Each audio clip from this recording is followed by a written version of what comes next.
Bonjour à tous et bienvenue dans une première vidéo d'une toute nouvelle rubrique sur la culture, j'ai nommé Culture Bain.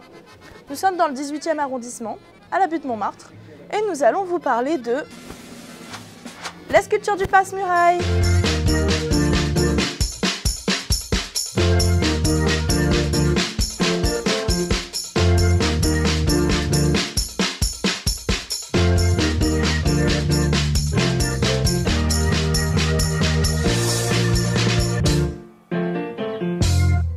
Quartier des arts et des artistes tels que Picasso, Modigliani, Dalida, André Malraux, Serge Gainsbourg et beaucoup d'autres, la butte Montmartre nous offre une vue imprenable sur Paris et est un symbole de la vie bohème.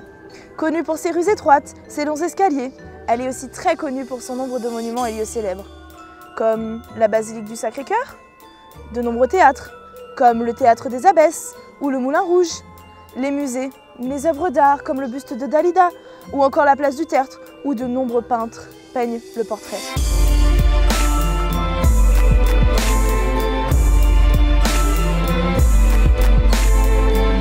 La statue du Passe-Muraille ne passe pas inaperçue pour les visiteurs de la butte Montmartre. Quartier emblématique de l'art en tout genre, la statue est idéalement placée et apporte au quartier une histoire en plus. Celle d'un écrivain, celle d'une nouvelle, mais aussi celle d'un sculpteur.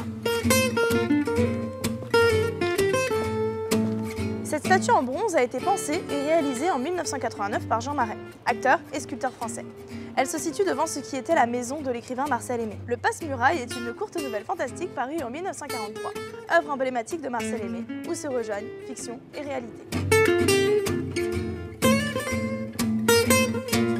Du Tilleul, Monsieur Tout-le-Monde habite au 75 bis de la rue d'Orcan. C'est un modeste employé de bureau au ministère de l'Enregistrement, habitant sur la butte Montmartre, quartier de Paris, où résidait l'écrivain lui-même. Il découvre un soir qu'il a le pouvoir de traverser les murs. Il se sert d'abord de cette faculté pour se venger d'humiliation au bureau. Puis, il commet des cambriolages et devient un homme riche, avant d'être jeté en prison et de s'évader. Tombé amoureux d'une jolie femme, il traverse les murs pour la retrouver au nez et à la barbe de mari jaloux. Jusqu'au jour où, perdant son don, il reste définitivement figé à l'intérieur d'une muraille, rue Norvin.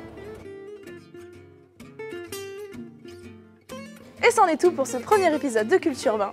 Je vous invite à nous suivre sur les réseaux sociaux et d'ici là, à bientôt!